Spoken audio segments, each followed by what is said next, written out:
Russian roulette. Water cure. Water flush. Towel pressed. San Juanico Bridge. Kuryente sa daliri. Sa tite. Sa utong. Sa bayag. Sa ari.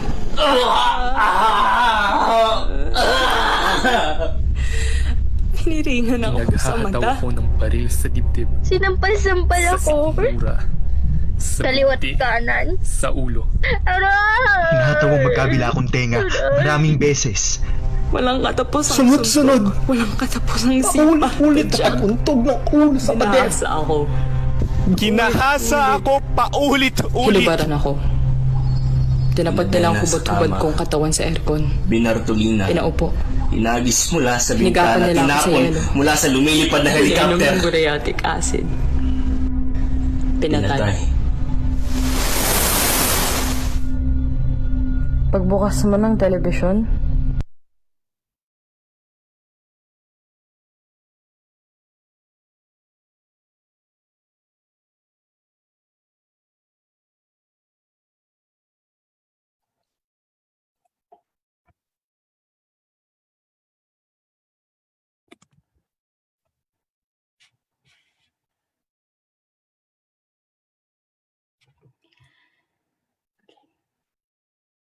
Good day, good evening, good afternoon to everyone. The video that you just watched was produced by Karma, or Campaign Against the Return of the Marcoses and Martial Law.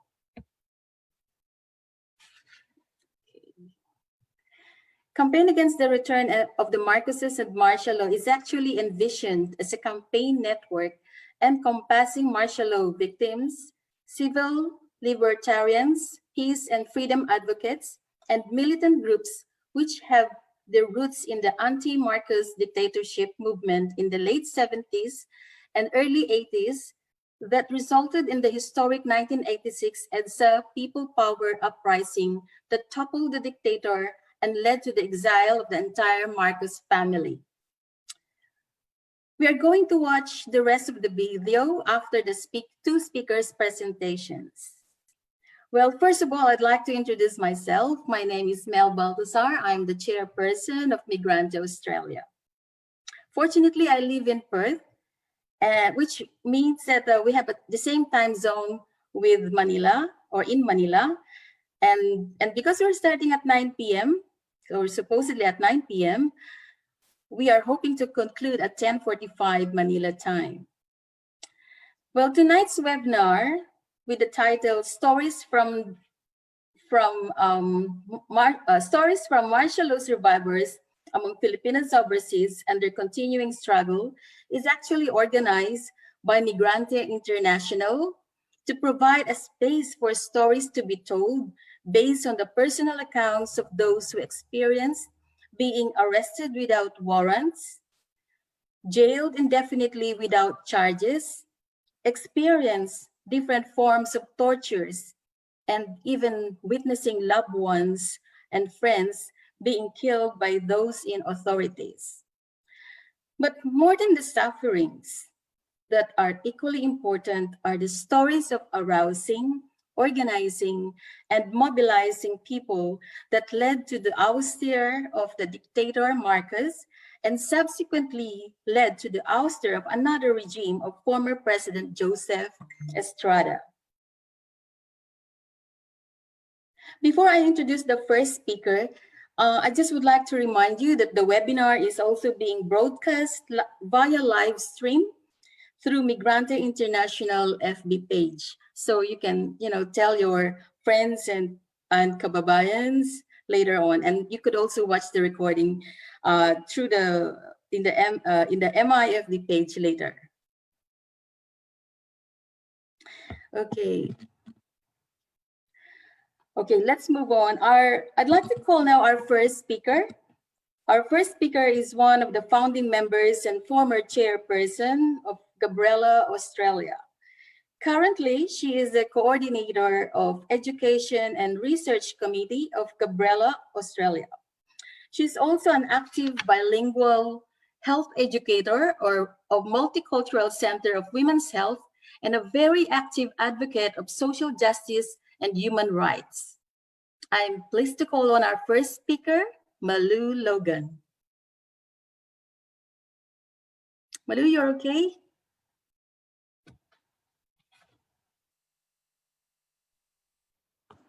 Yeah, yeah, I'm okay. Yeah, Yeah, you All have the floor now, Malu. okay, okay. Uh, warm greetings of solidarity to everyone. And,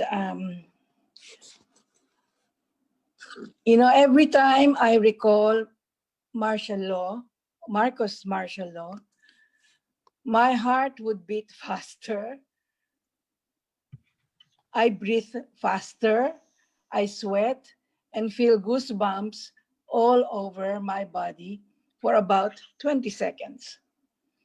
Then I take a deep breath, relax, and it helps me to think clearly. September 21, 1972, it was declared martial law in the Philippines. But it was not announced until September 23. That day, early morning of September 23, I was walking along the streets of Cubao with a friend, and we noticed that there were no newspapers, no street vendors, and also there were only a few jeepneys along the road. It was sort of creepy because the streets were quiet, and usually Cubao was a very busy area. We reached the Cubao Rotonda. Suddenly, several 6x6 trucks carrying armed soldiers came running along EDSA. Then it was called Highway 54. My goodness, the feeling was frightening. We thought it was war. The trucks were heading towards the north and also to the south.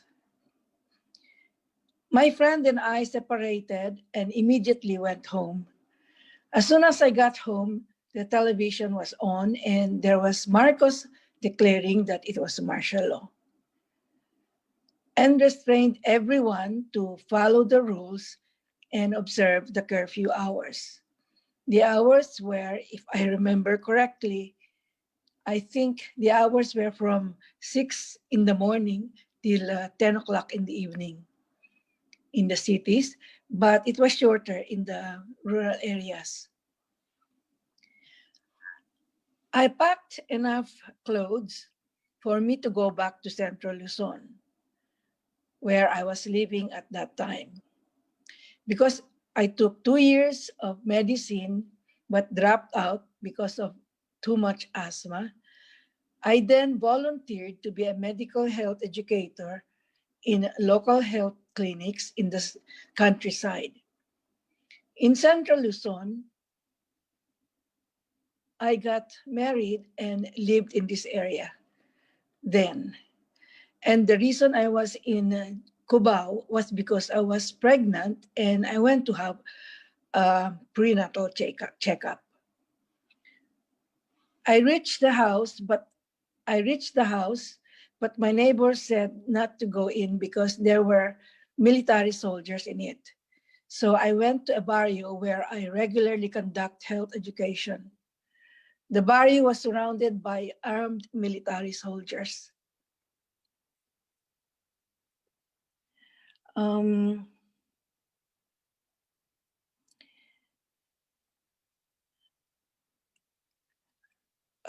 Just a minute. I'm looking for the, okay. The masses were so warm and helpful, and one family said that I was a relative.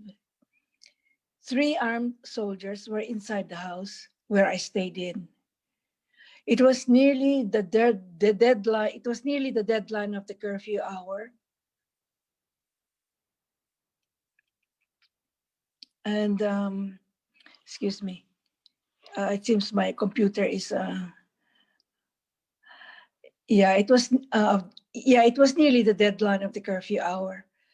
The head of the family used the head of the family told me to go back to where I came from, as it was not safe for me to stay on.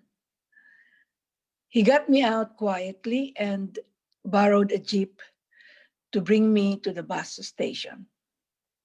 When I got back, I didn't go home to my parents' house, but went instead to a friend's place. That place was a small apartment, the house of my good friend, Lorena Barros. Her mom sheltered me. In the middle of the night, came the thumping and banging of doors.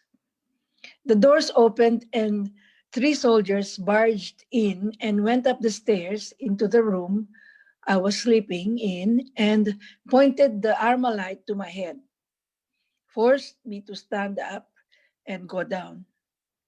I said, "What's happening?" And they replied, "Shut up," pointing the gun at my back as I went down the stairs. A lieutenant showed himself and asked me to go with him because they want to ask the questions. I said, "Why? And do you have a search warrant or an arrest warrant for me?" And he said, "We do not need such things, as this is martial law." I ran out the door. To my surprise, there were 3 military trucks with armed soldiers in it.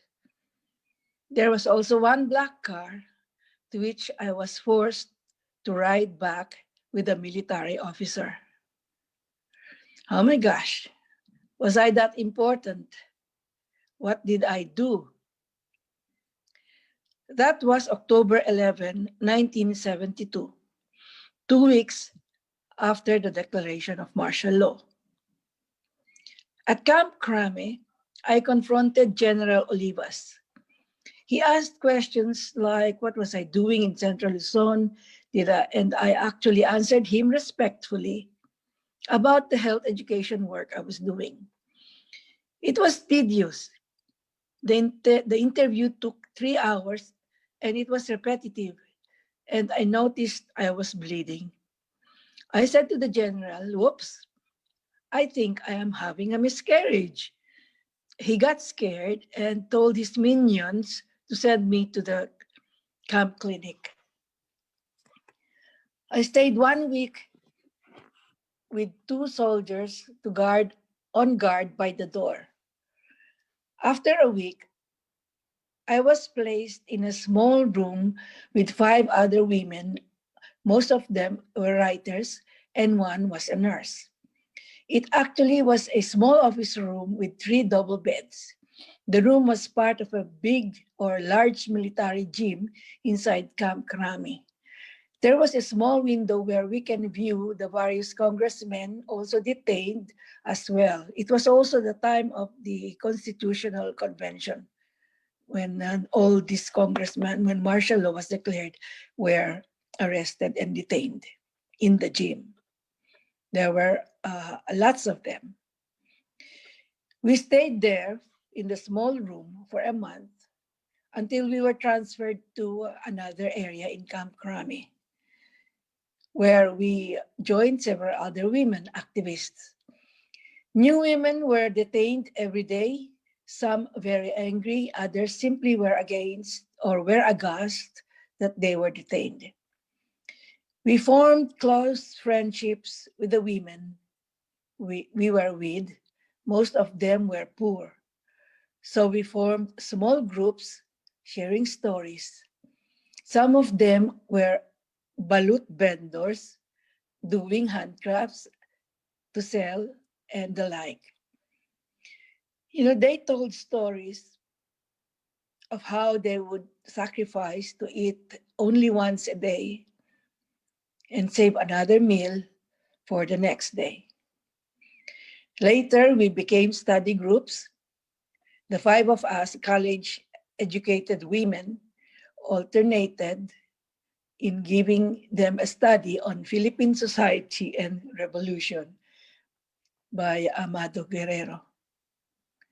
In the detention cell, we more or less had a little bit of fun laughing at each other's jokes, making fun of the military. I was detained for 3 months and was released because I was ready to give birth. I was raising my baby when I got a job as a research assistant to do research on peasant economy among the peasants in Bulacan in 1974. Still martial law. My older sister took care of my baby. I was back interacting with the farmers and organizing them. At this time, I had to go home because my baby was very sick. As I was ironing my baby's clothes, 2 men in civilian clothes knocked at the gate and my sister let them in. They showed their IDs and related that they were from NISA, National Intelligence Service Agency.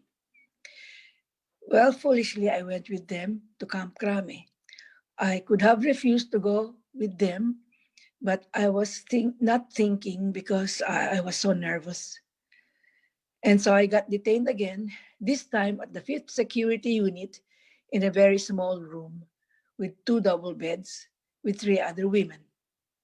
We can only lie down, sit, or stand one at a time.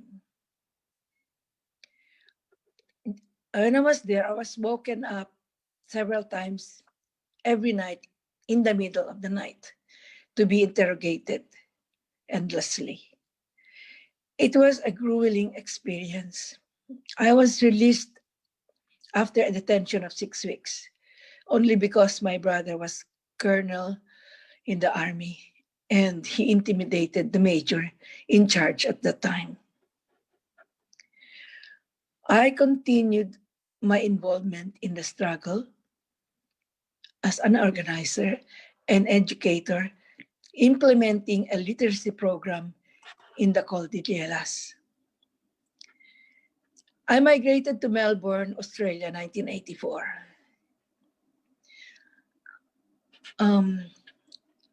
Incidentally, the mass movement continued in the Philippines with the EDSA and also with the EDSA ousting Marcos, and also the EDSA when Arap was ousted. I migrated to Melbourne, Australia, 1984, just before the EDSA revolution.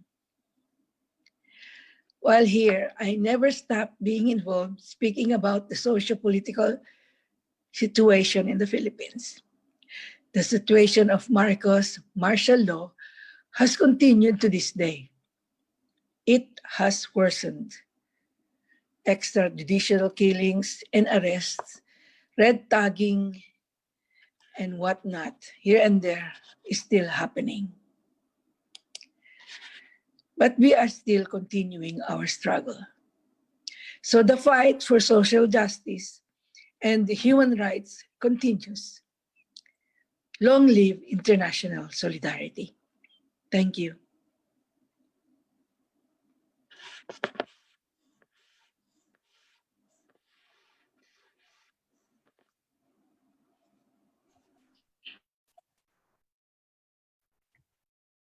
Thank you, Malu, for telling your past struggle under the U.S. Marcos dictatorship. It is so inspiring to know that after learning what you went through, that you are still continuing your, your work with the grassroots, particularly with women. Thank you so much, Malu. By the way, we would like to remind you that you can raise any questions you may have during the Q&A portion. So I invite you to type in your questions in the Q&A window, and I will read it out later so that the panelists can respond to it. And it will be better if you identify to whom the question or comment is directed to amongst the speakers. Okay, let's move on to our second speaker. Okay, our second speaker is the Vice Chair of Migrante BC and also one of the founding members of the Filipino Workers Network of BC. Currently, the interim He's the interim Secretary General of Migrante Canada and the chair of Bayan Canada. He's also the co-chair of BC Employment Standards Coalition. He was a student activist, tortured and imprisoned for 22 months at Bago Bantay headquarters of Military Intelligence Group or the Intelligence Services of the Armed Forces of the Philippines in Quezon City. Well, despite the hardships he had suffered under the U.S. Marcos regime, he continues to work as a migrant organizer and as a human rights advocate in Canada. Let's now hear from Mr. Perry Sorio. Perry, okay ka na? Okay lang. Sige. Warm militant greetings, mainit at maalab na pagbati po sa inyong lahat. I was a campus journalist and student leader during the martial law years. In the University Belt area, I joined the boycott movement and eventually became a member of the League of Filipino Students. I still remember the violent dispersal we encountered near Santa Cruz Church in 1976 or 1977. I was recruited to the LFS when I was actively part of the alyansa na mag-aaral laban sa pagtaas ng tuition fee. We protested the tuition fee hike, militarization of campuses, the ban on campus papers. The boycott movement won the students the right to have a campus paper. Eventually, I was part of the editorial board of the Quezonian, the campus paper of MLGU. As a journalist in the campus, we have to submit our articles to the advisor and dean of the student affairs have to approve them for publication. So we have to find creative ways to bring our message across to the community. I was arrested twice. The first was inside the university, and I was only questioned when an element of the university security force searched my bag and found a leaflet on the boycott movement and the tuition fee hike. A possession of these leaflets, like the ones I have, could land you in jail. I was detained, questioned, and released, but was blacklisted from enrolling in the next semester.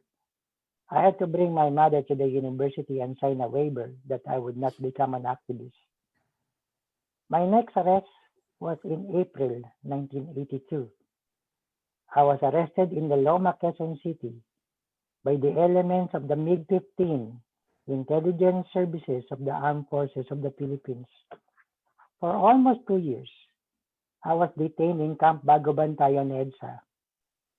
Under Operation Masagana, a number of individuals who were suspected to be part of the underground movement were arrested in a series of raids all throughout April 1982. My arresting unit raided the house I was staying in. I was able to break through the encirclement.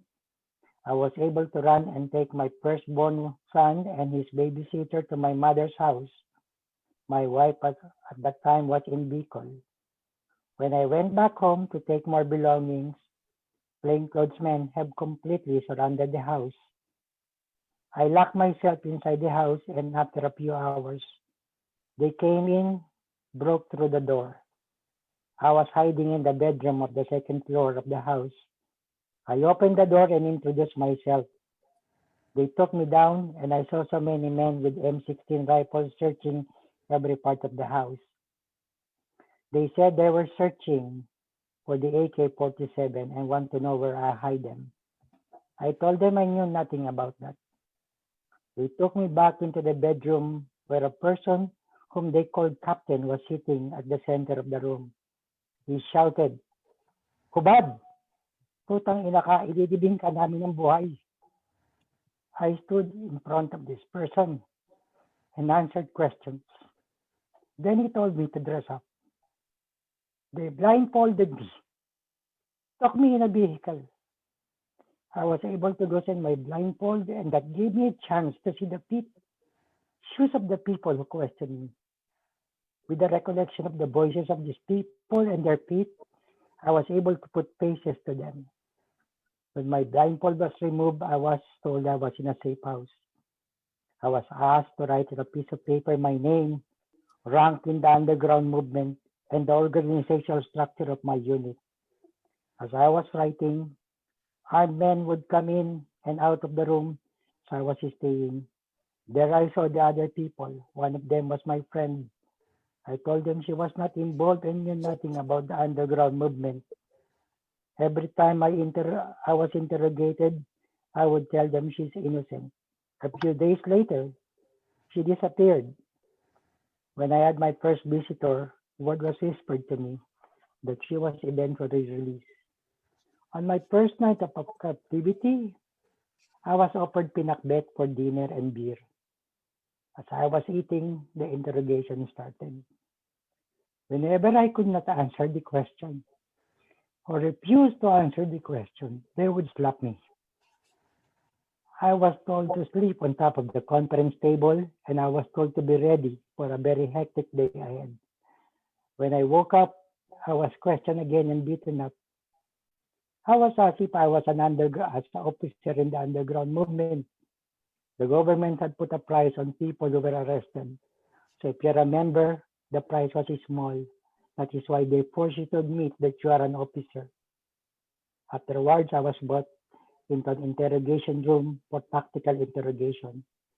As I moved to other parts of the camp, my blindfold was put on again. In the interrogation room, I was shown pictures and told to identify people. And then they pointed out a big built person they called the Verdugo came out with a field radio, with radio cable wires. He approached me and he gave me a jolt on my elbow. This is called the Meralco treatment. The questioning stopped and they told me to take off all my clothes. The yellow striped jockey brief I was wearing was also taken out. I was tied up to a chair. They wrapped the cable wire to my genital, and slowly the Verdugo turned the crank on the field radio. As he cranked it, the electricity shocked my body. I screamed on and off as the crank kept turning.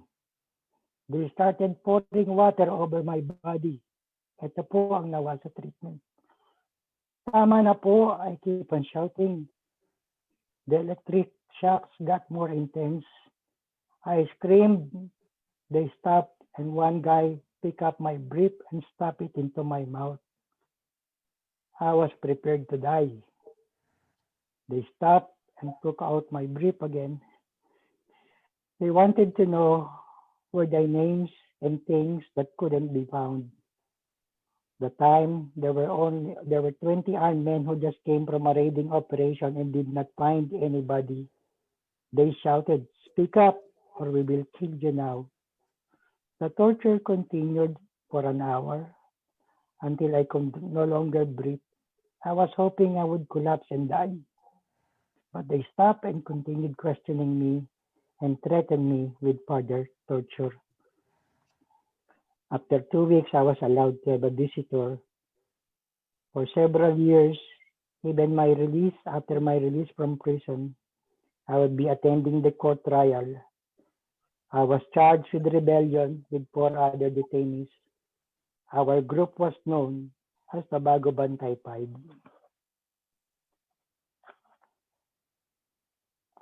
After my release in prison, I worked with the Task Force Detainees of the Philippines for their research and documentation. Together with other released detainees, we formed CELDA, the Association of Ex-Detainees. When Marcos was deposed, I joined the class action suit seeking compensation as victims of martial law. On January 2011, it was announced that we would be compensated by $1,000 US each. The money appears to be so meager given the amount that we sought. But one thing was clear. The compensation provided that there were violations of human rights during the presidency of Marcos. The compensation recognized that we were victims of the martial law regime. The overseas Filipinos have been part of the ouster of Marcos and ouster of Erap. To oust another dictator or tyrant is an overwhelming task, but we have lessons and experiences of past regimes that can enrich in our present movement.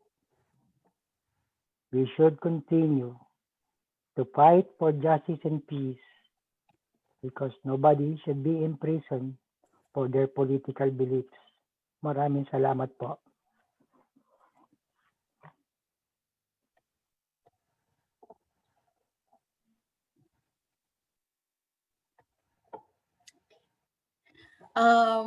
Sorry. Yes, thank you, Perry, for your sharing, no, telling us your pains and struggles. It must have been your strong, well-grounded understanding of the political movement in the Philippines and your discipline that made you up to now, decided to continue your involvement with grassroots organizing in Canada. Thank you so much. And we feel your pain in your storytelling.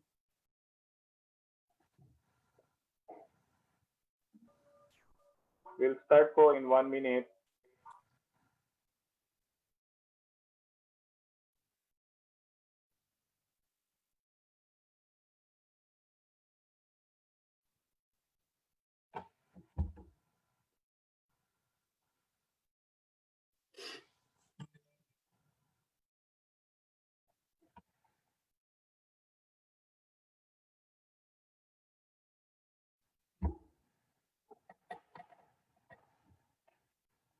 Okay, we're back.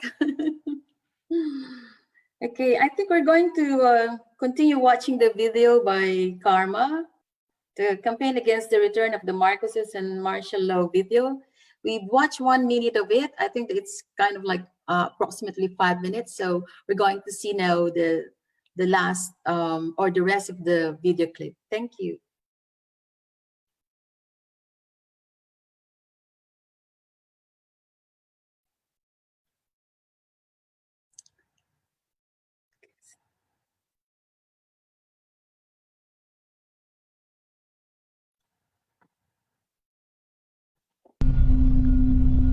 Walang mapanood.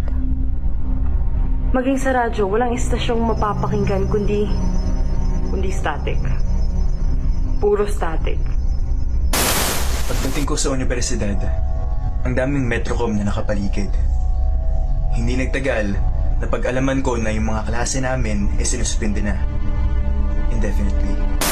Pumunta ako ng pamantasan ng lungsod ng Maynila kasi daron daw si Amy Marcos. May forum. Hindi na ako pinatapos makinig ng forum. Pinilit akong palabasin ng mga tagabantay ng anak ng Pangulo. Piniringan ako. Pinagsusuntok, pinagsisipa, pinagtatadyakan. Sarado ko. Yung mga gago parang hindi pa natuwa sa pinagagawa nila eh. Itinapon pa ang pagal kong katawan mula sa bintana. Buntis ako nang naaresto. Kung inaakala ninyong may awa sila, nagkakamali kayo. Oo. Tuloy-tuloy nilang binuhusan ng tubig ang aking ilong. Habang hubot-hubad na nakahiga sa bloke ng yelo. Kung minsan at mapagtripan nila, pinaglalaroan ng mga torturers ang mukha ko. Ginagawa nila itong dartboard. Naaresto ako noong 1976. Tulad ng maraming kapwa ko na lumaban sa diktatorya ni Marcos. Nakaranas din ako ng matinding torture mula sa mga dumakip sa akin.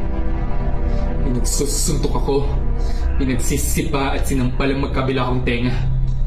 Makailang beses din nila kinoryente ang aking katawan, ang aking ari, ang aking ulo. Maniko bridge ang tawag nila doon. Bale, papatong nilang ulo mo sa gilid ng bakal na kama at sa isa pang kama, doon naman nila ipapatong mga paa mo. At habang nakahiga kang nakabitin sa ere, patuloy ka nilang i-interrogate. Patuloy rin ang kanilang mga suntok at sipa sa nakabitin mong katawan. Dinala nila ako sa isang maliit na kwarto. Malamig. Sobrang lamig. Yun ang natandaan ko.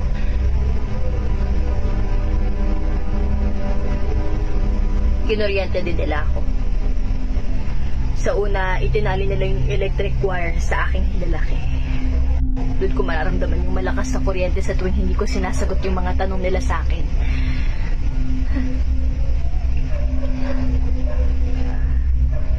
Ang sakit.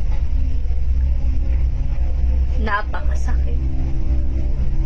Umabot na rin sa pagdugo yung mga daliri ko, pero walang awa yung mga tumulong sa akin. Wala sa mga daliri ko. Yung wire, inilipat nila sa mga utong ko. Walang awa at walang tigil sila sa pagkuryente sa akin.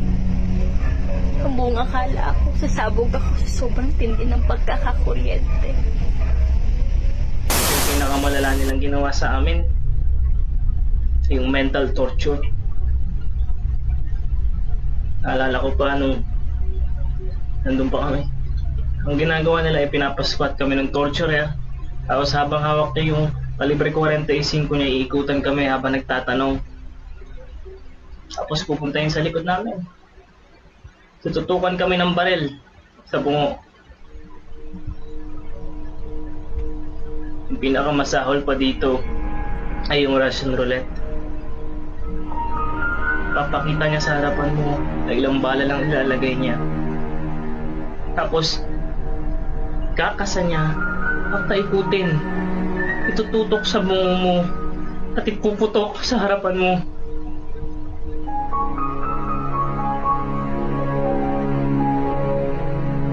Grabe yun. Grabing torture yun.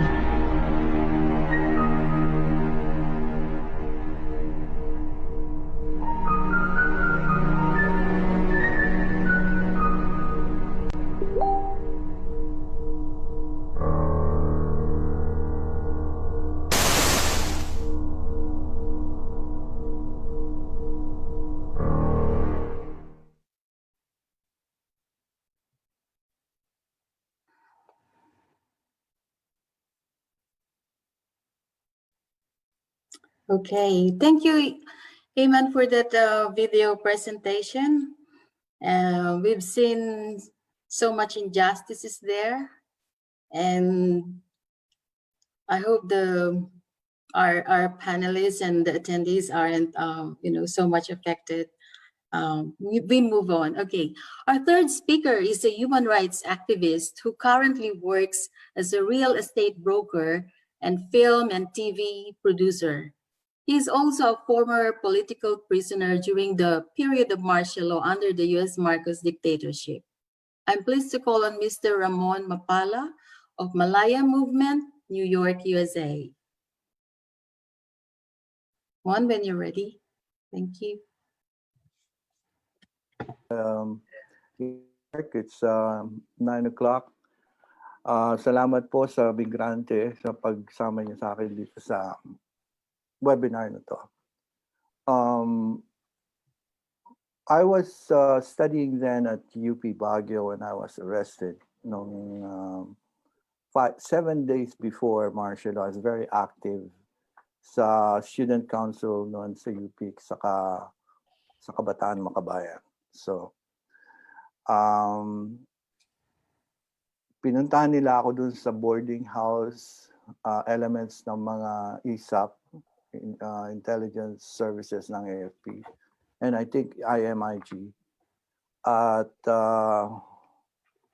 pinakita nila, dahil may dala silang mga litrato, saka naka-uniforme ako ng UPROTC ng UP Vanguard.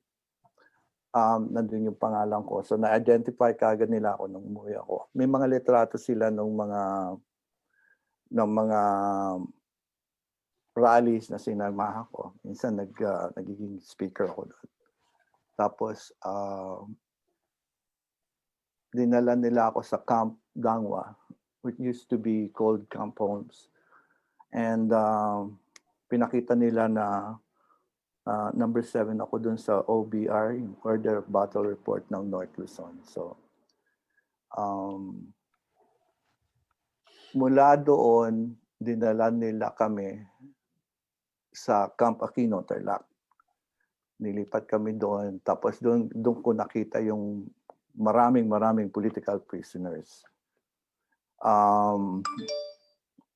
Mga lawyers, mga professors, mga taga-Iglesia ni Cristo, ministers, and then of course yung mga kasamang mga aktivista. Tapos, yun, ini-interrogate kami doon. Inaano nila. Doon sa interrogation ko, lagi nila akong tinitreaten na kinakastahan ako ng baril, firing squad daw ako, gano'n. Gano'n ginawa sa akin nung first time na dinampot ako, dinala ako sa gubat. Kinasahan ako ng baril at papatayin daw nila ako kung hindi ko sasabihin kung nasaan yung mga kasama ko.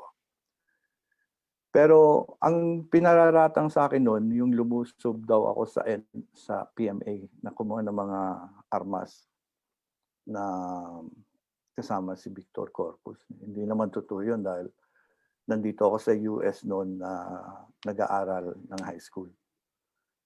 Anyway, nung nilipat kami dun sa sa Olivas, doon na ako na-release.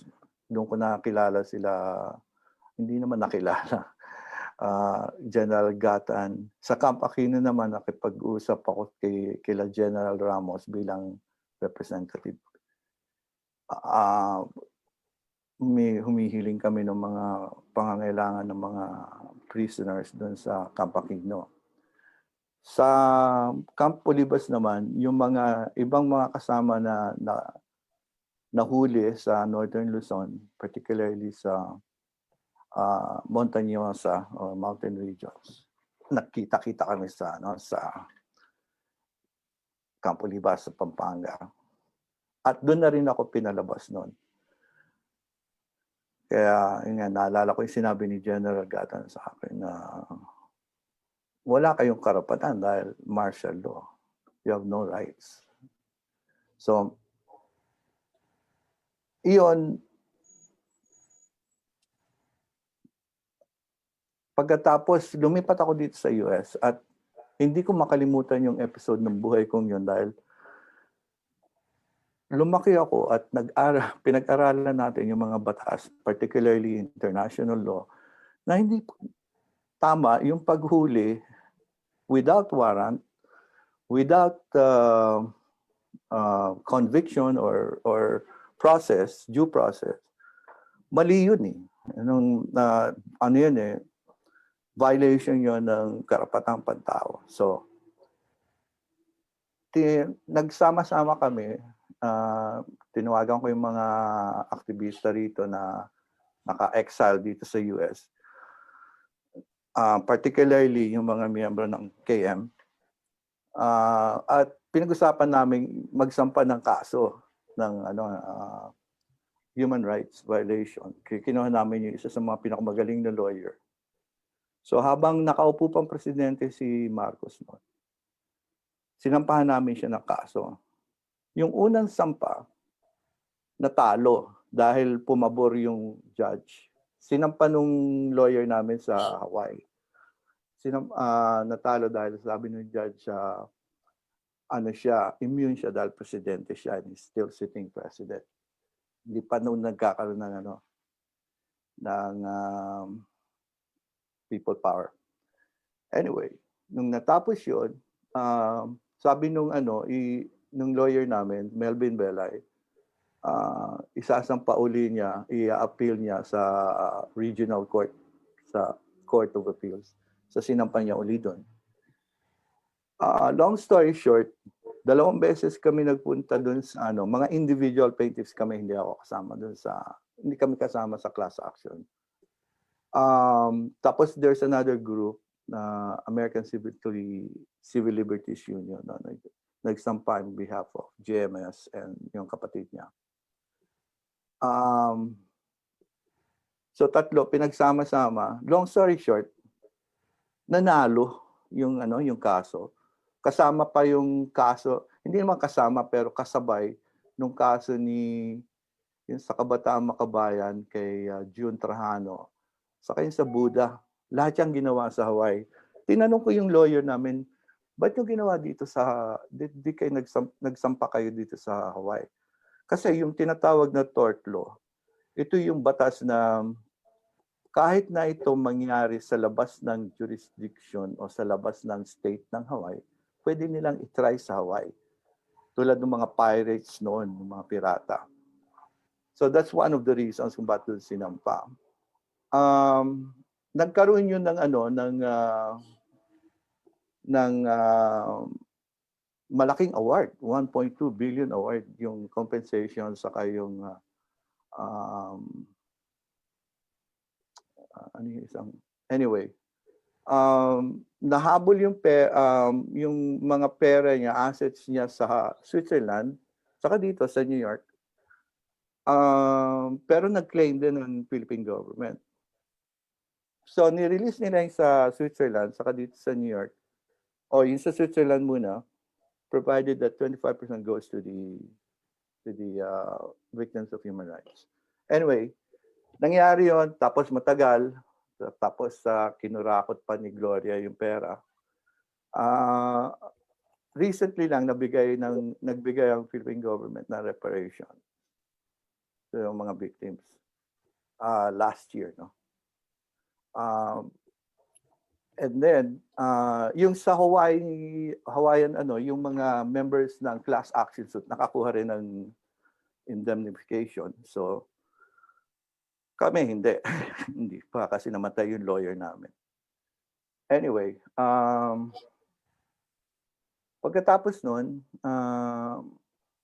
tama yung sinabi ni Chris na taga Canada na we have to pagpatuloy natin yung pakikibaka. We have to show or give a lesson to yung mga dictators na hindi nila magagawa yung gusto nilang gawin basta-basta, no? Plus at the same time, yung mga tinatakbo nilang pera kinukuha at binabalik sa mga tao. So, ang ngayon, sabi sa akin, ikumpara ko daw yung si Marcos sa kasi yung pangkasalukuyang presidente. Si Lutz, inamin niya at sinabi niya na genius si McCoy, no? Na hangang-hanga siya rito. Saka may utang na loob siya dun sa pamilya dahil siguro pinondohan siya o pinahiram siya ng pera nung nagkakampanya siya. So may mga commitment siya kaya niya pinalibing. Pero kung titignan mo yung Marcos playbook, exactly ginagawa niya ngayon, ano? Yung tulad ng paghuli ng mga journalists.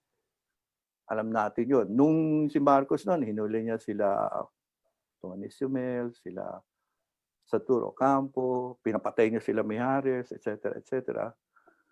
Plus, kinuha rin niya yung ABS-CBN nung araw ni Marcos. Tapos ngayon, pinadisenfranchise ni Digong, no? Ano pa? Ngayon, pinapatay niya yung mga human rights activists. Kinulong at marami ngayong pinapapatay extrajudicially na wala man lang due process, basta papatayin ka na lang, ambusyan ka, which is similar din nung nangyayari ng martial law. So tapos ang ginawa ni Marcos yung mga kamag-anak niya, yung asawa niya, yung mga anak niya, nilagay sa poder, pinapwesto sa gobyerno. Hanggang ngayon nasa gobyerno pa rin, ano? Pero si Duterte ganun din. Yung mga alipores niya, saka yung mga pamilya niya nasa gobyerno. He's building an oligarch. Si Marcos noon, sabi niya, we'll fight oligarchy, ganyan mga oligarchs. And Duterte also the same thing. Pero nagbi-build sila ng sarili nilang pamilya, yung oligarchy, yung magkaroon ng political power. Now, tulad din yung ginawa ni Marcos noon, pinalitan niya actually system of government to parliamentary. nagtagal sandali-sandali lang, ano. Kasi nagkaroon nga nung people's power. I wouldn't say revolution. Anyway, napigil yon at ibinalik yung demokrasya, supposedly. Anyway, so ngayon, ang ginagawa ng maraming mga kasama at mga progresibong grupo rito na nagkakaisa. Tulad din nung during Marcos, meron nung APC, Alliance for Philippine Concerns, CAMD, KDP, KMD, KDP is Kapisanan ng Demokratikong Pilipino, CAMD, Coalition Against Marcos Dictatorship, noon, during Marcos 9. Saka yung APC, American for Philippine Alliance for Philippine Concerns. So ngayon, merong binuo o nabuo na tinatawag na Malaya Movement na anti-Duterte group, no? Anti-fascist group. Very very wide yung ano. At merong mga recent na mga ginawa ito. Ewan ko kung nakikita niyo itong may communicate. Malaya Movement's original sponsor of the Philippine Human Rights Act, which we have been lobbying, introduced to U.S. Congress since last year. House of Representatives Susan Wild of House of Representatives Foreign Affairs Committee set to introduce PHRA this week. PHRA calls for the suspension of U.S. aid to the Philippines until such time human rights abuses stop and the state perpetrators.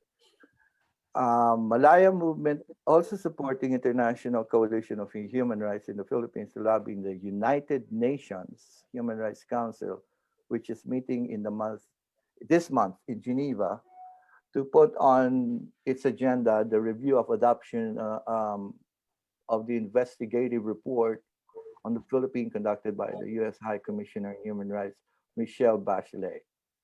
The Bachelet reports corroborates the accounts of activists, human rights defenders, and advocates for the poor who have been subject to gross human rights violations and calls for a mechanism for continuous monitoring.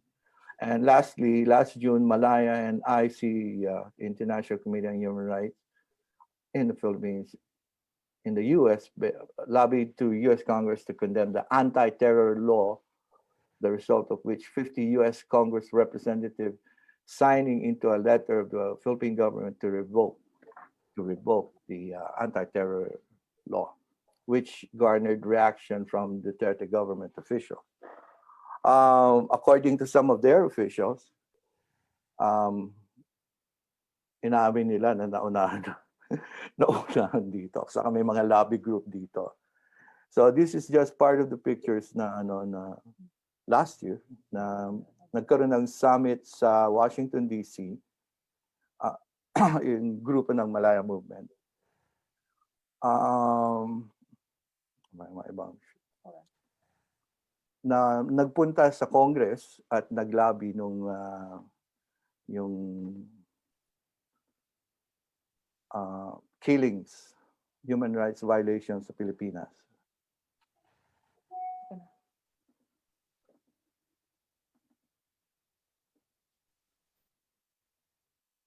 Ito actually sa tapat ng itong pictures na to sa isang campus ng isang university doon. Pero yung action sa tapat ng Philippine Consulate sa Washington DC. So, mga grupo na nagmula pa Canada, ibang all the way from the south, mga from the west coast to the east coast, kita-kita dito at nagsumama doon sa rally at sa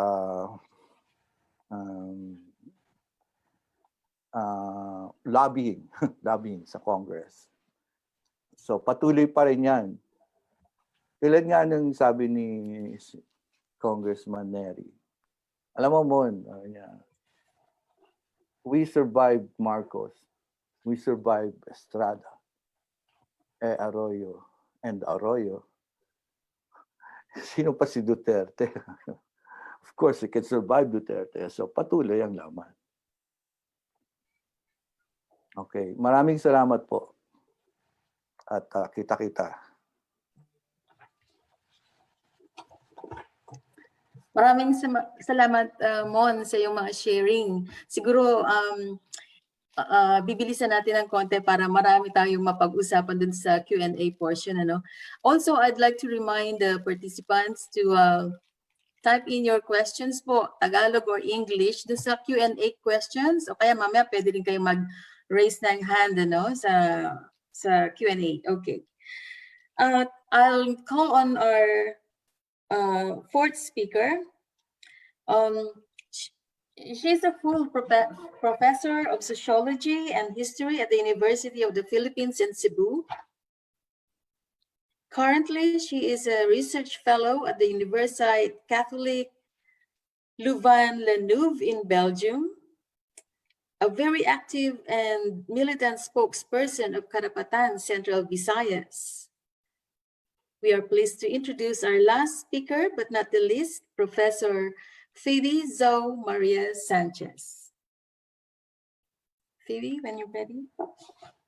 Magandang hapon at mapulang pagbati mga kababayan, mga kasama. I was born September 21, 1965. Marcos was inaugurated president of the Philippines 2 months before I was born. I grew with the Marcos dictatorship until the time he was ousted. I saw the regimes that followed after EDSA and the failure of a genuine democratic transition.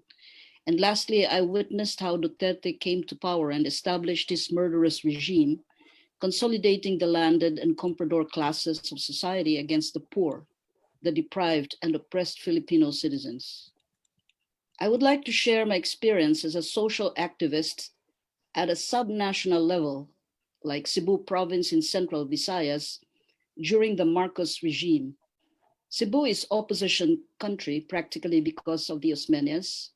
The opposition politicians were considered as political institution in the province. But of the 48 municipalities and 5 cities, yet at that time, there were also Marcos lackeys who toed the line of the dictatorship and implemented his policies in the ground. So I grew up understanding how ordinary Filipino communities were set up. As a rural person, I had observed the community lush green fields matched with the camouflage uniforms and the M16 rifles, that means military interdiction in the rice fields, and the constant movements of military trucks along the national road, our house being at the crossroads between Cebu City and the northern towns to Tangil Dumanhog port area, where the barge to Escalante Negros is located, so that I can witness movements of military trucks from the city to the hinterlands in the south, or from the city to the Negros Island and vice versa.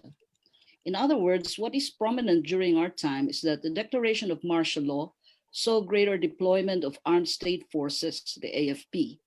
Killings dubbed as summary executions were introduced in the literature of Philippine politics and became felt every now and then. In schools, colleges, and universities, there were suspension of student organizations and student papers that immediately took place as an effect of the declaration of martial law and onwards to the 80s. Major infrastructure development, the statist developmentalism, opened the Mactan Airport in the Mandawi City to Lapu-Lapu City Bridge, linking the 2 islands of Mactan and Cebu. Development of the reclamation area in Cebu City took place, which coincided with massive demolition, destruction, and displacement of communities. However, these developments were in tandem with foreign debts that spiked in Marcos' era, such as how foreign debt went to a staggering rate of 26 billion. The World Bank International Monetary Fund conditionalities to borrower states, as advised by the bright boys from the Chicago School of Economics, is to bite the structural adjustments program, which means removal of public subsidies on public assets, removal of price controls, freezing of wages, and the selling of public assets to private corporations, among others, which caused growing inflationary rates in consumer goods, housing materials, tuition fees, fare rates, and others. Another issue at the time was the high taxation on fuels intended to sustain the Oil Price Stabilization Fund, or OPSF, which was a buffer fund for the country to ensure the purchase of oil in case of fluctuation on oil prices in the world market. So in the 1980s, wage freezes saw the rise of massive labor unions in Cebu. The military interdiction in rural communities was met with the church's massive efforts in organizing the basic Christian community organizations. The BCCO served as guiding light for our rural communities to navigate in the dark period of Marcos dictatorship. I am a product of the BCCO framework, being a young catechist trained in the liturgy for the communities, and was introduced to the Student Catholic Action of the Philippines during my college days. Being part of the SCA, I saw Cebu student movements from the campus ministries and other student formations that pushed for the recognition of student councils and the student papers back to life despite Marcos. In Cebu, I became a member of a confederation of student organizations and student leaders set up for the purpose. I was also a member of the Cebu Student Leaders Forum, CSLF, which later became affiliated to the National Union of Students in the Philippines and the greater multi-sectoral organization in the province called the Coalition Against People's Persecution, CAPP. And then Benigno Aquino was assassinated. In 1984, the spike in oil prices triggered the greater unity of all struggling Cebuanos to join a massive Welgang Bayan in October that year, which for me marked as the first and only kind of Cebuano synergy, where all people joined a massive transport strike and crippled the economic circulation of Central Visayas. Cebu's being an entrepot and the hub of air, sea, and land transportation for 50% of feeder ports in the country, as well as being the major commercial banking in southern Philippines, was said to have caused the loss of some 280 billion worth of economic circulation during this Welgang Bayan. I was among the students who manned the Sikatuna-Lorega Junction barricade with sandbags and Z-nails that we used to drop at the streets in case private cars pushed for passage, so that total transport demobilization surely take place. The nagkahiusang driver sa Sugbo, ama Sugbo KMU, established the sandbags early dawn that fateful October 22, 1984, the day I was nabbed together with other students. There were 26 of us were taken to Cab Sirio Osmeña first, then to Cab Sotero Cabahog, and then finally at the Bagong Buhay Rehabilitation Center. The following year, 1985, Father Priest of the Redemptorist Parish, Reverend Father Rudy Romano, was among our mass leaders in the Coalition Against People's Persecution, was abducted and disappeared. There were many protest actions that I joined thereafter, and then I was nabbed again for painting red on the walls. We painted the walls, literally painted it red, so that the world will know that we exist and that there was a force opposing the dictatorship. This time, there were only 3 of us who did Operation Pintal and Operation Dikit, or the OPOD. My 2 companions were the gay urban poor youths from Bariluz, Samuel Cinco and Michelle Sanchez. Both already died, God bless their soul. At the time, we were taken to the jail at the port area, Pier Uno Police Station. And then 3 other times I was nabbed during protest dispersals. As a small person, I could not run faster than the police and the military. They always get me and take me to serve jail time. Now the Duterte dictatorship is worse. You have not gone to the streets yet. As a karapatan, I only investigate on the killings and study the data from the field, discuss about it in the streets, in school, in jails, or in courts. But I am already red tagged. The next day, the others who were also red tagged and whose pictures appeared in a poster were murdered. So you would think twice how you will carry yourself. The Duterte regime flaunted first himself as an anti-drug crime buster, pro-poor, pro-people, pro-left, and anti-imperialist politician. And then suddenly the anti-crime drug war morphed into a 3-pronged war of anti-drugs, anti-Muslim, and anti-activism. It called to kill drug users, drug addicts, and drug pushers. And then he called to kill bystanders, activists, human rights defenders, lawyers, priests, peasants, and all others. After 3 years in his office, some 30,000 people died. They fell like flies in winter. These violations were not reported as state violations against human rights. The daily news stories say these slaughters are part of the contemporary crusade to liberate society from the moral panics on drug addiction, Islamic and communistic terrorism. Soldiers attack on civilians in their own homes, despite creating fear, danger, and destruction incomprehensible to normal people, are justified saying victims are criminals with possession of firearms who resisted arrests. Military, police, and paramilitary deployment were justified to fight against perceived drug traffickers and Islamic and communistic terrorists without necessarily having been proven in court as such. The chief magistrate was ousted in 2018 through a quo warranto petition. There was no rule of law. 50,000 incentivized policemen were scattered all over Metro Manila, just as 7 battalions of soldiers were deployed in Negros Island to implement Executive Order Number 70 and Memorandum Order Number 32. For 3 years, starting mid-2017, the state staged a pattern of bone-chilling episodes, such as instances of dawn break-ins by 40 to 50 armed state forces into homes of sleeping community folks and killing them in their abodes, or blooded bodies spread on the streets at night, constant shootouts in small and congested urban poor communities, mobile checkpoints, mass murder of peasants and communal farming, if not a murder of a tricycle passenger, a bus passenger, a priest, a lawyer, a teacher, local government councillors, and other professionals. So imagine the shattered human spirits and how it infects the collective imagination, constantly attacking the mind to voluntarily submit to a violent system of social control that is imposed by the Duterte regime. The terroristic norm ensured control, discipline, and fear among community folks that resulted to involuntary displacement and involuntary disposition. The terror strategy is forcible displacement of peasants of 18 tribes of Filipino national minorities, some Filipino Muslim tribes, the privatization of public communal and ancestral lands, the suppression of indigenous forms of production and consumption. Duterte borrowed from America's Nixon drug policy, and he took off from this, calling for a 3-month duration to a US-like enforcement of prohibitionist policies on the manufacture, distribution, and consumption of banned substances, known as illicit narcotics. His raison d'etat is a 3-month promise to end the drug problem in the country in 2016. But in the long run, it appears that Duterte made a Philippine state of war an interminable one. It followed the pattern of daily mass killing, Sukarno style, which is unprecedented ever before in the Philippines.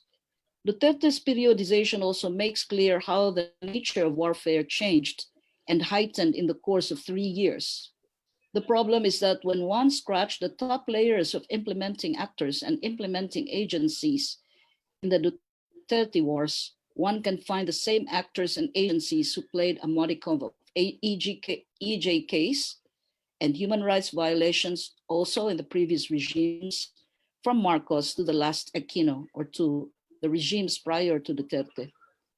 But Duterte's projected 3 months drug solution in 2016 had passed. The gruesome stories of violence and piles of dead bodies outweigh the expected results of his promised 3 months war on drugs. In its latent context, it appears that Duterte took off from the war on drugs as mechanism to police, disenfranchise, and displace poor communities, be it in urban or rural peasant communities, for the sake of allied landlords, for the sake of political families and comprador bourgeois, an expansion for the sugar block in Negros, for example. So Duterte has become the mouthpiece of the ruling class in the Philippines. His deep state necropolitics commenced with the propaganda on ISIS, standing on the moral panics on the drug menace. He claimed first that Philippine society is under a state of constant siege by narcotics. Later, the narrative on Philippine necropolitics expanded to the Muslim Filipinos and then expanded to include the social activists labeled as communists. So is this an anti-crime action or organized crime in action. At the opening of the year 2008, in the second year of Duterte's regime, police reported that there were 23,327 cases of homicide or 53 persons killed on a daily average. Institutional sources like the PNP, the PIDEA say only 2,649 are drug-related, so 10,594 are non-drug related, and 10,084 are of unknown motives. In another report, police accounted some 4,279 drug suspects were killed, 143,335 suspects were arrested. In the same period, 2 years after Duterte began, 99,485 drug operations were already conducted. The advocacy group Children's Legal Rights and Development Center said at least 74 minors were killed in police operations and vigilante-style attacks from July 2016 to December 2017 alone. Two of the most prominent cases were those of Kian de los Santos and Reynaldo de Guzman. 3 police perpetrators finally met to their conviction after the case had concluded on the murder of Kian de los Santos. The whole design of Duterte's war on drugs is seen as embedded in an anti-Filipino and an anti-poor framework. It pushes an overly bloody militaristic approach and confrontational type violent public policy to resolve drug issues, racial Muslim conflicts, and social activism. So it was stated that the policemen went up to some residents, 40 to 50 composite of them, break open doors and then shoot the citizen who are still asleep. That was what took place in Negros. And it is also imperative to look into the major final output productivity-based bonus that is used to incentivize drug law enforcement. No doubt this drug war is a parcel of state function, but employing organized crime strategy, which then propelled to Duterte's anti-Muslim and anti-activist war. Today, the pandemic was utilized by the regime to further the persecution of the poor, the deprived, and the oppressed Filipinos. The Philippines is entrenched in foreign debts to reach 9 trillion, and the passage of RA 11479, known as the Anti-Terror Act, is in place to further pressure against the poor who would complain against social iniquities and the ill motives of the regime. The anti-terror law attack is shaped or in a manner that attacks the constitutional due process as it features the usurpation of judicial powers. Despite massive movements to question the passage of the anti-terror law, the Supreme Court in the Philippines is so slow to call on a judicial adversarial review to unmask and scrap the Anti-Terror Act. A series of killings have taken place after RA 11479 was passed, such as the death of Karandi Chanes and Zara Alvarez of Carapatan Negros. Time and again is the pressing need to unite all the Filipino people and confront this rabid and murderous authoritarianism. So we call on the Filipino people to fight, jump the terror law, oust Rodrigo Duterte, mabuhay ang sambayanang Pilipino.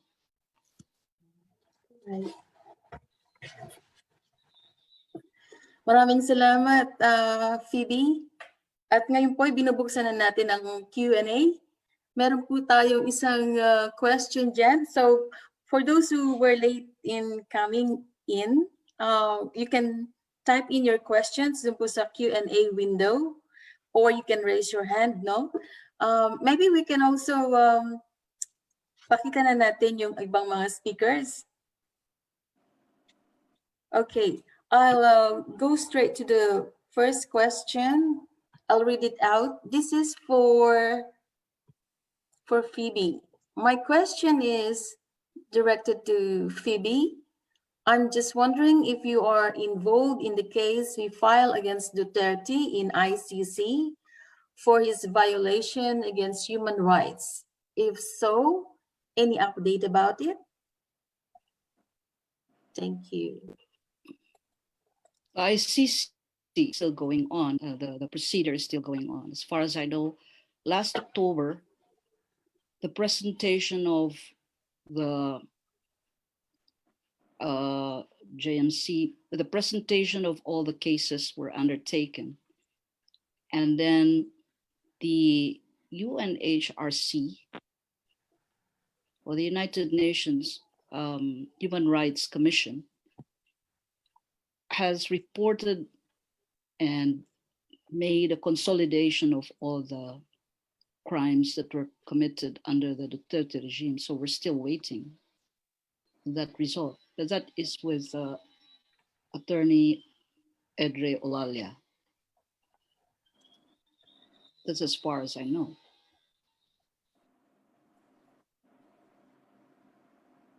Okay, maybe other panelists can also contribute to the answer.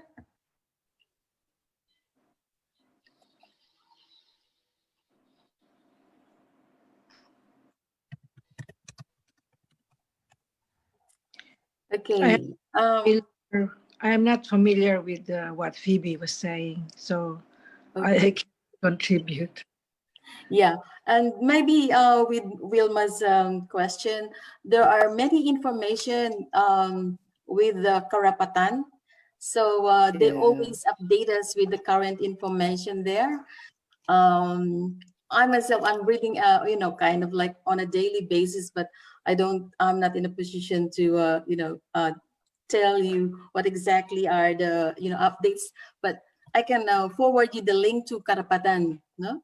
And also the National Union of People's Lawyers, because they are, like Attorney Olalia, is part of the International Association of Lawyers who backed up the procedures in the ICC. All right. Okay. Thank you for that information, Phoebe. All right, there's another question for Malu. Malu, Yeah. Babasahin ko lang dito, no? Oo. Bakit ka raw hinuli? Bakit ako hinuli? Oo.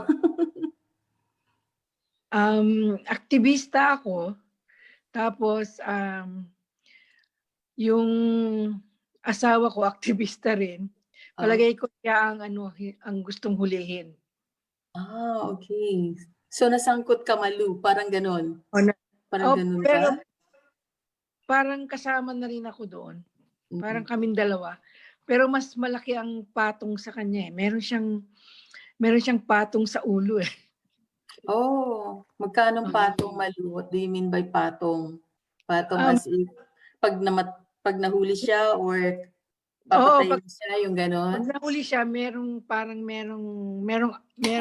fund, may pera na ibibigay sa kung sino ang nagturo sa kanya. Which is similar to what's happening today, ganun din, di ba? May mga patong din sa ulo yung ating mga kilalang o hindi man natin kilala pero nasa listahan, yung binanggit kanina ni Chris, yung nasa order of battle, ano, na nakakatakot. Siguro i-share ko din yung hindi ko naman karanasan, pero I was reading a book na yung task force detainees na ang kapal na parang makapal na libro, no? Dinocument nila yung mga political detainees. Nasa page 8 pa lang ako, hindi ko na masikmura yung binabasa ko kasi yung mga torture, yung pagdi-describe ba habang binabasa mo, talagang parang na-visualize mo. Hindi ko talaga kaya. Sabi ko, oh my God, ito ba ang nangyayari? So, you know, there were so many news na hindi natin alam. But by reading, lalo na yung namatay si Tulio Father, hindi ko na masyado matanda na pangalan niya. Pavali. Si Pavali, yeah. Oh my God, talagang napaka-tindi. So, yeah, reliving those things, you know, yung parang nakaka-depress, nakaka-disappoint. Pero here we are, we're still continuing. And I think ito yung pinaka-importante na mai-relay natin doon sa mga kabataan na who doesn't have a clue of what was martial law is about or what went wrong with martial law, you know. At ngayon na nandito tayo to tell them the stories, mga living memories natin andyan, ano, ay sana wag silang masiraan ng loob at kung At instead of masiraan ng loob, ay talagang makibaka at huwag matakot. Kasi sabi nga ni Mon, no, sinususugan niya yung sharing ni Chris na kailangang ipagpatuloy pa rin natin. Okay, meron pa bang tanong tayo or isi-share?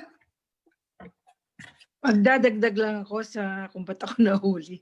Baka hindi yun sapat. Ano kasi, pagka aktivista ka, tapos nag-organisa ka sa countryside, talagang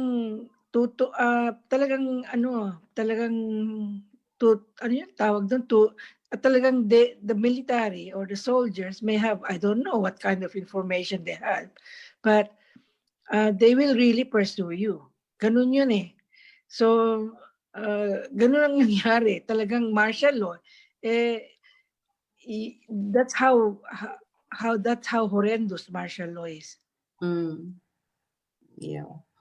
And whatever you do for rights, or parang nag-volunteer ka lang maging health educator sa Central Luzon at tumulong sa mga impoverished people doon, at saka tungkol sa health nila, sa welfare and rights, ganun. So, ganun yung ginagawa mo habang nandun ka. Tapos, ewan ko kung anong nasa isip ng militar. So obviously, sure, Phoebe, go ahead. Yeah, I would just like to add up or emphasize, pagkatapos po ng EDSA People Power, hindi po tayo nagkaroon ng demokrasya. Huwag po tayong mag-ilusyon na nabago ang sistema at nagkaroon ng democratic transition o kaya lumawak ang espasyo ng demokrasya. Kanya po nangyari na nagkaroon tayo ng Duterte na mas masahol pa ang patayan kaysa panahon ni Marcos. At kaya po namimihasa ang mga naghaharing uri, mga Panginoong may lupa at mga komprador, burgesya, na may hawak ng mga militar at mga pulis at mga paramilitar. Kasi po, hindi po talaga sila naleksyon noong EDSA People Power. Kulang-kulang po yung people power sa daan. Kulang po yun. Kailangan po talaga yung mas malakas na synergy, yung mas malakas na puwersa upang maipamukha natin sa mga mayayamang uri na mali po sila, na hindi po, mali po yung yuraka na lang yung karapatan ng mga maliliit at mga mahihirap na mga kababayan natin. At saka mali po yun na uupo tayo sa pamalaan para magpapayaman sa mga, Duterte is the mouthpiece of the ruling class today. So, kung maaari, mga kasamahan natin na nasa labas ng bansa, tayo ang ginagamit bilang everlasting source, the everlasting milking cow of the government of the Philippines. Matuto na sana tayo at lumaban din tayo at sumama din tayo sa mga pagkikilos ng mga migrante po. Kasi po, pag hindi tayo magkakaisa at hindi natin ipamukha sa kanila, katulad na lang, ang kakapal ng mga mukha, humihingi pa ng 3% na increase ng PhilHealth contribution sa mga manggagawang nasa labas ng bansa. Tapos maya-maya malaman din natin na kinukurakot lang pala nila ang pera, ginagamit lang para nila ang pera, wala na palang laman ang PhilHealth. So at least maleksyon naman tayo dito. At saka magsama-sama naman tayo upang makatulong at magkaroon tayo ng mas malakas pang puwersa po. Maraming salamat, Phoebe. May isang tanong po dito, babasahin natin, naligaw dun sa chat room. Ito ay to all panelists. We can, yung how do ex-detainees deal with the trauma, experience of torture and detention? Question from Erie. Yes?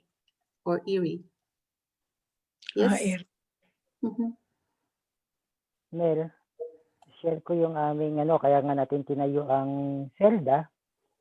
Dahil sa paglabas natin, karamihan sa aming paglabas sa kulungan, ay siyempre kailangan nating i-rebuild yung ating buhay. So, ang naging role ng SELDA at saka mga kapwa namin mga dating detainee ay magtulungan. Tulungan i-boost yung aming moral dahil may iba na natakot, may iba na nagkaroon ng post-traumatic stress disorder. May mga iba rin kaming kasama na nasira na yung isip sa dami ng torture na dinanas. Pero ang isa sa nakita ko sa mga kasama namin ay yung pagnanasa na muling makabalik para maglingkod sa bayan. At kagaya ko, dahil sa task force detainees, nakaikot ako, dumalaw ako sa mga ibang bilangguan para tulungan din sila magkaroon ng handicrafts. Pinadala ako sa Bataan, pumunta ako sa Baguio Jail, at kinausap ko rin yung mga kapwa detainee. So para tayong parang peer counseling, peer support network at nakatulong ito para makita ng mga kasama na nakabilanggo at mga dating bilanggo na kaya natin ibalik yung ating sigla at ibalik muli doon sa mga kaya at gusto pang lumaban, patuloy na lumaban at makibaka. At doon naman sa gustong magtrabaho at mag-ayos ng kanilang buhay, ay tinulungan din natin. Okay. Thank you sa sagot mo, Perry. Mon, sumagot, paano daw yung coping ninyo nung kayo ay nasa detention? Hello? Yes. Hindi, during the detention talagang totoo yung sinabi ni Chris. I just wanted to reconfirm that. Yung maraming nasiraan ng bait, maraming pero eventually, tulad ngayon, pag nakalabas na, I think the best way, tulad ngayon, hindi naman tumitigil yung paghuli ng mga aktivista saka ng mga political patuloy yan mula pa nung kay Marcos hanggang ngayon may mga nakakulong pa. So the best way is tama yung sabi ni Chris na makatulong sa kanila, magbigay sa kanila ng padala ng mga vitamina, ng mga tulad ng mga ibang ginawa ko.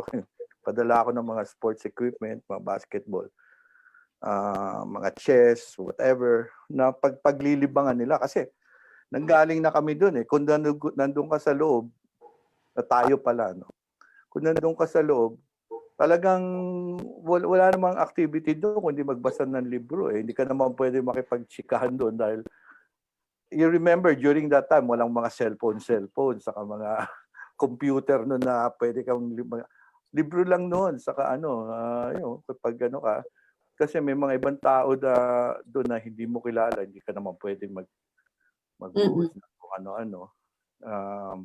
Ang communication lang doon palara yung sa kinatakas pa namin. Pero yung mga nasa labas ng bansa na may kakayanan naman tumulong, inihikayat kong tumulong din. Nakakulong ngayon. Dami pa nakakulong ngayon. At yung mga iba mahina na, saka may mga edad na. Kaya kung ano man yung maibibigay nating tulong sa kanila, ipaabot natin. Karapatan ang usually the best. Bilang pandagdag, Chris, during the Hawaiian trials, napansin ko, lahat ng mga witnesses, hindi naman lahat, karamihan ng witnesses, after counter, ang tawag nun, cross-examine, tinatanong sila, ako tinanong din did you ever consult or go to a psychiatrist after you were detained? Yun ang tanong sa korte. So, siyempre karamihan sagot ng mga tao, hindi. Kasi ang sa atin, tabu sa atin yung pumunta sa isang psychiatrist o magkonsulta sa isang psychiatrist or psychologist. Kasi pag ginawa mo yan sa Pilipinas, considered na siraulo ka. Siraulo Di ka. ba? Hindi tulad dito na na yun ang SOP. Kailangan talaga. Oo, kailangan meron kang doctor's report na na traumatize ako.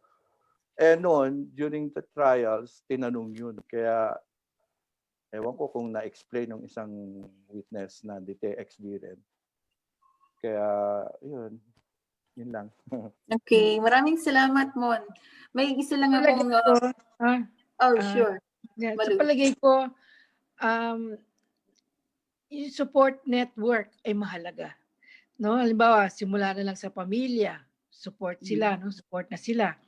Tapos nung ako na kailangan kong mabuhay kasi meron akong anak kapapanganak ko lang nung lumabas ako, nanganak ako eh. So parang yun yung nakabigay din ng sigla sa akin. Although traumatized pa rin ako sa nangyari. Although hindi naman ganun katagal yung stay ko doon, pero kahit na-experience ko yung grabing interrogation sa gabi, nagigisingin ka, na nakatutok ang baril sa'yo, yung ganon. So, paglabas ko, siyempre, nanganak ako. Yung baby, siyempre, baby siya kailangan alagaan. So, bale, yun ang nakatulong. Tapos, yung support network din ng mga kasama. Yung sa SELDA, yung sa TFD noon, panahong yun, tumulong din sa akin at nagbigay ng suporta. Ganun lang. Thank you, Malu. Sa amin, Yes, Phoebe? My experience, mahaba na ang mahaba doon yung process sa korte. Kasi mabilis yung support system nga, yung pamilya. The procedure sa pagbibail, kasi yung kaso naman sa Welgang Bayan, ang evidence lang yung Zineos, yung suyak ba. So, but the lawyer is very good. My lawyer was Attorney Vicente de la Serna, who became governor of Cebu. Namatay siya a year ago. Si Attorney Tingting naman ay talaga, gumawa ng paraan na yung Zineos ay hindi mabanggit kasi hindi naman siya in my possession that time nung nakuha ang lahat kaming 26. Ang ibang mga kasamahan, 26 kami nahuli, may iba na hindi talaga nakapag-bail. So yung procedure doon na sa kaso ang medyo matindi kasi we have to identify sino yung humuli sa amin. Pero hindi ko na matatandaan yung mga mukha ng mga arresting officers, ang dami nila. Pero doon sa loob ng jail, nagkaroon pa rin kami ng parang pressure politics sa loob ng jail na huwag kaming isama doon sa ibang mga detenido kasi iba yung crime nila, iba po yung crime, wala kaming ginawang, yung paninindigan namin, hindi kami kriminal, kaya huwag kaming ilagay doon kasama doon sa iba. And then, noong pangalawa kong pagkahuli, yung OPOD na pipintura ng pula, ay tatlo lang kami yung dalawang bakla na kasama ko, mga gay na kasama ko. So medyo nakakatakot yun. Tapos I was given food na sumuka talaga ako kasi kung ano yung pinakain sa akin. Kasi yung dati namang kainan na bilangan, di naman gano'n na sumasakit ang tiyan. Pero dito sa port area, doon sa Piruno na jail, may pinakain sila na talaga parang umabot sa ulo ko yung pagkain na sinusuka ko. So yung buong gabi, matamlay ang katawan ko, tubig lang yung talagang parang ginagawa ko, pero kahit yung tubig sinusuka ko. So parang duda ako na nilalason nila tayo doon sa loob. Pero ganun pa rin, nakahanap pa rin kami ng paraan na makalabas ng maayos, magawa ng paraan. So I really worked as a karapatan kasi nakita ko yung paraan paano mag-quick reaction kung merong mahuhuli, paano yung pagkukuha ng affidavit, tapos yung mga the incidents that immediately took place during the apprehension, anong ginagawa sa loob ng jail, tapos yung pag-connect with lawyers, kung sino mahanap na lawyers na pwedeng tumulong, at saka yung pagpa-follow up ng mga cases at pagpa-follow up ng mga relatives of detainees, yun yung mga ginagawa namin sa karapatan para mas mapabilis po yung mga proseso. Hindi tatagal at hindi mawawala yung detenido na kung baka tinatago kung saan tinatago. So kaagad magbibisita. And then during my time, I was able to ask the permission of the auxiliary bishop, the military auxiliary bishop, para makapasok sa lahat ng mga kulungan sa loob ng Visayas, masuyod yung mga kulungan at mahanap yung mga political detainees. So yun pong ginagawa. Kasi ang SELDA naman ay meron ding mechanism na parang psychosocial processing. You converse, you tell your story, you express your story with the other political detainees with a similar experience like you. Yun, parang outpouring process para ma-refresh mo yung kung ano yung karapatan na natanggal at ano yung karapatan na na-violate sa iyo, at saka bakit ito isang violation of your right. Ano ba ang violation ng isang political action or isang political activist? Bakit siya hinuhuli? Para i-refresh talaga natin na mali po yung political repression at mali po yung hinuhuli ka dahil sa paniniwala mo. That's good. Very good point.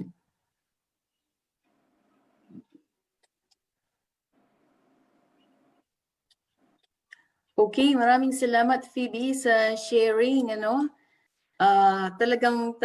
kailangan mag-umpisa talaga sa knowledge level, no, ng awareness ng ating rights and of course yung mga violations at kung paano natin siya ipa-follow up, no. So yung support network sa ating mga political detainees also sa panahon ngayon, marami tayo niyan, mga 600 plus pa sila.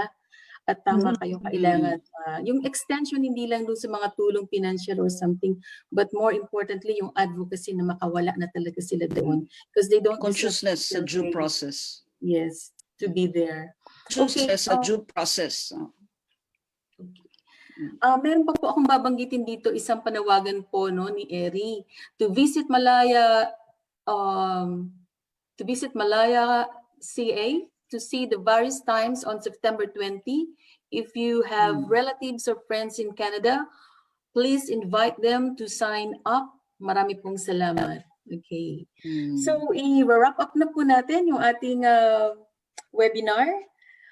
In closing, the martial law nightmares of the former dictator Marcos are present to this day. Unfortunately, the U.S. Duterte regime is following the footsteps of the former dictator, and it courageously or outrageously in his 4-year term had already exceeded the number of killings, bombings, human rights violations committed against the Filipino people of the former dictator Marcos.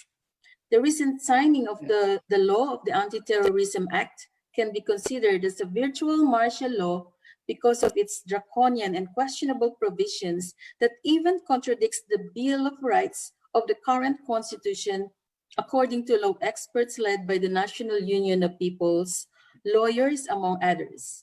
Nevertheless, it is important for the Filipino migrants and our solidarity friends to be reminded not only of the horrors of martial law, but more importantly, to remember the determination and our contribution to the movement and struggles that ended the U.S. Marcos dictatorship.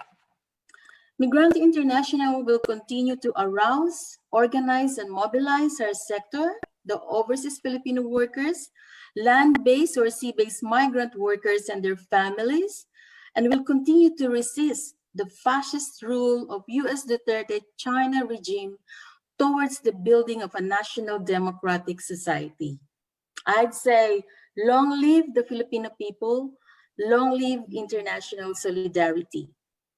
Okay, at this point in time, before I give my final words, we would like to invite our participants to join the global online rally scheduled on the 20th of September at 2 p.m. Philippine time. And to register, please send your name, organization, and country via email at migranteinternational.events@gmail.com. Okay, ayan po.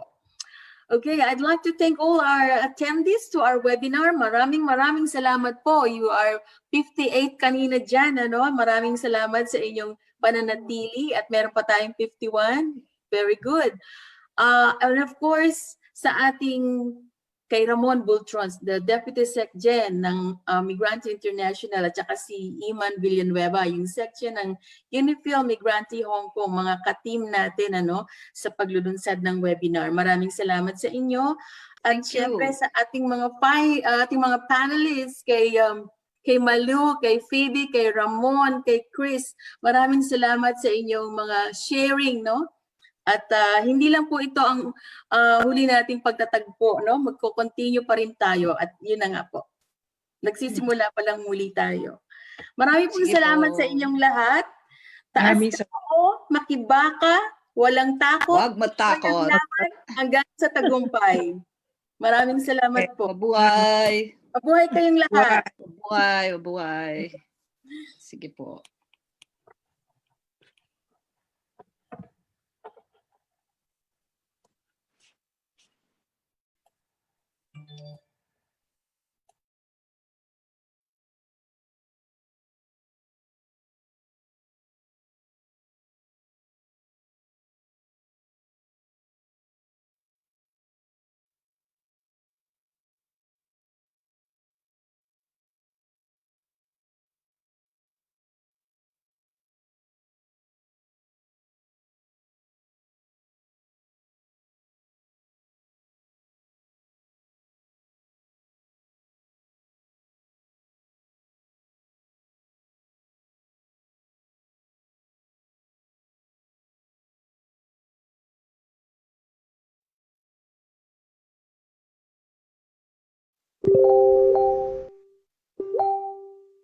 "44 years ago, this radio spot would not have aired. It's about Liliosa Ilao, 23 years old, a student writer of a university in Manila. She was abducted, tortured, and forced to drink muriatic acid. In the military's autopsy, her brain was found inside her stomach. She was my sister. I was the lucky one. At that time, the young ones who spoke up were killed. Today, you are free to question the government and speak without fear. Millennials like you would probably not have survived martial law. On World Press Freedom Day, may we be reminded to never take our freedom for granted. I am Marie Ilao, a martial law survivor and a member of Karma. Campaign against the return of the Marcoses to Malacanang.